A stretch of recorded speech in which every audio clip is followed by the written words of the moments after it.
Olá pessoal, bom dia, boa tarde, boa noite a todos os senhores que são inscritos no nosso canal Anotações de Processo Civil. Se você ainda não é, eu sou o professor Arthur Vieira e depois que eu concluí o meu doutorado em Direito Processual, eu resolvi me dedicar a esses veículos de comunicação para que eu pudesse transmitir aos senhores conhecimento jurídico de qualidade e de forma gratuita. Aqui eu vou pontuar o meu e-mail de contato para que eventuais interessados possam estabelecer um contato mais direto. Inclusive, nós podemos eventualmente considerar a hipótese de publicar um artigo científico em conjunto, tá certo? Bom, gostaria de pontuar também com os senhores o nosso canal no YouTube. Se você ainda não é inscrito, basta clicar no ícone do livro que fica no canto inferior do vídeo para que você se inscreva. Sugiro também que você clique no ícone do sininho para que você possa ativar as notificações dos vídeos que são constantemente disponibilizados por aqui. Gostaria de apresentar também aos senhores a nossa plataforma acadêmica, arturvieiracursos.com.br, arturvieiracursos.com.br, onde os senhores encontrarão cursos online de modo gratuito, inclusive com a emissão de certificado válido em todo o território nacional, tá certo? Então, após a pausa, nós vamos tratar do vídeo de hoje.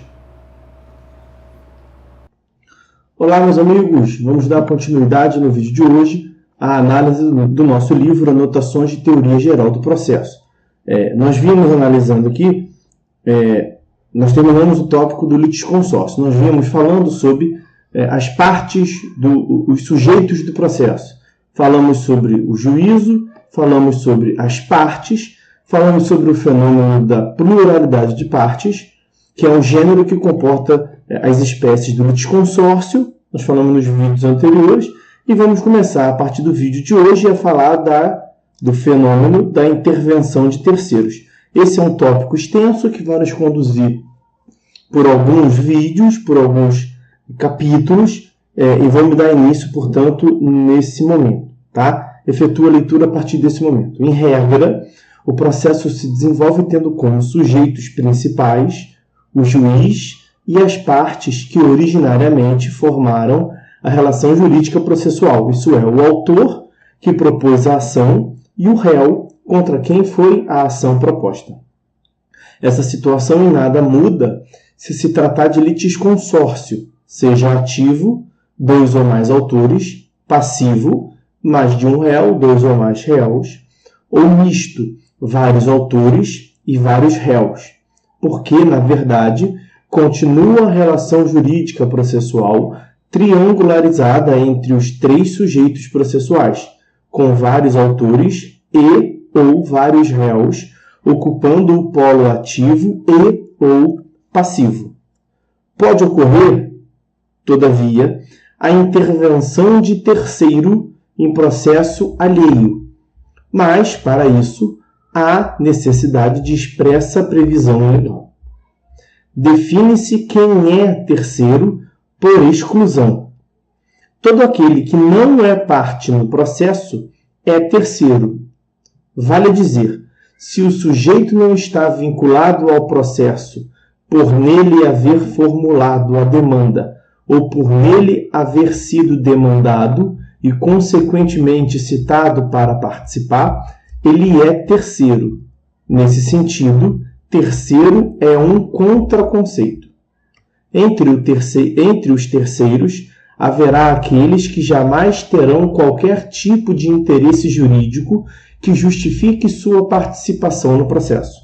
Mas haverá também aqueles que possuem uma posição jurídica tal que pode servir de fundamento para que eles venham a intervir em processo alheio.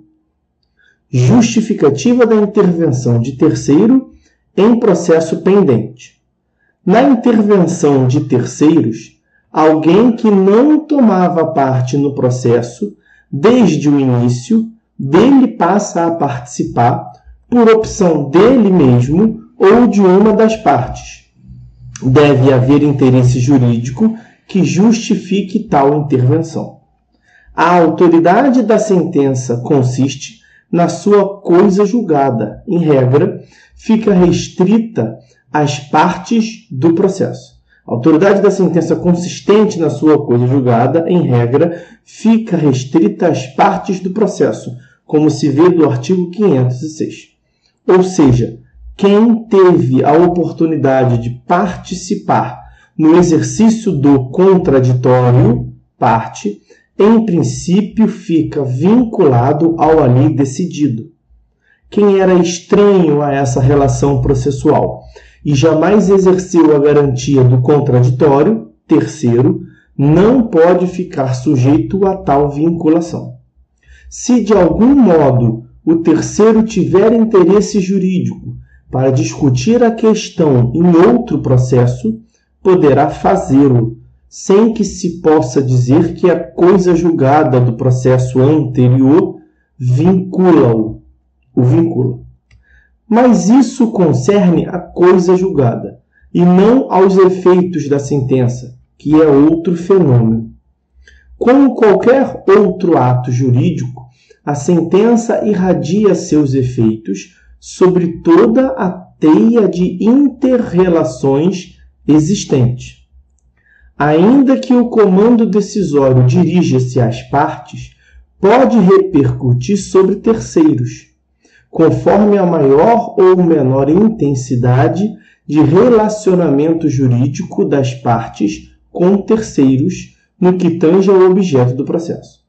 Nota-se, nos ordenamentos jurídicos em geral, preocupação no sentido de evitar a desnecessária produção de efeitos sobre terceiros.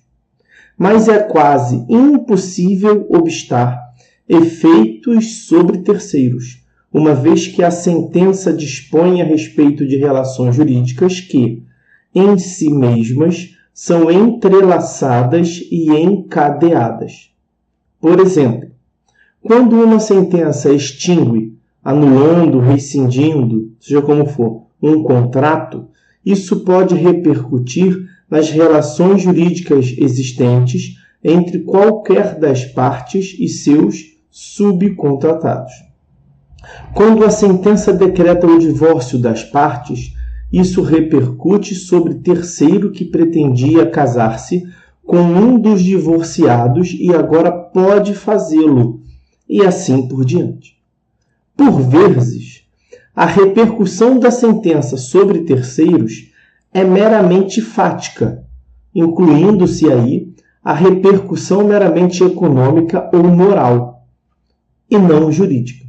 Se o banco retoma judicialmente a combe do vendedor de caldo de cana que não pagou o financiamento bancário, isso pode repercutir em termos práticos sobre os fregueses desses comerciantes, que deixarão de poder desfrutar da bebida depois de uma manhã de caminhada no parque. Mas esse, obviamente, não é um reflexo jurídico. Há circunstâncias, todavia, em que os efeitos que atingem terceiros têm direta relevância jurídica. Para alguns desses casos, o ordenamento prevê a excepcional possibilidade de o terceiro intervir no processo. A base de direito material justificadora da intervenção do terceiro varia conforme a modalidade interventiva, como se verá adiante. Processualmente, a intervenção de terceiros tem por finalidade propiciar, em primeiro lugar, economia processual. Resolve-se em um único processo o que seria definido em mais de um, dois ou mais. Em segundo lugar, segurança jurídica, evitando-se a contradição teórica entre julgados.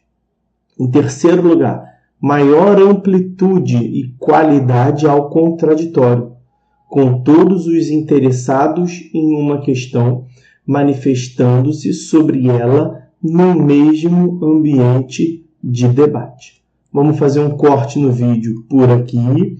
A partir do próximo vídeo, nós vamos analisar a classificação das intervenções de terceiro. Por hora é só. Fiquem todos com Deus e até uma próxima.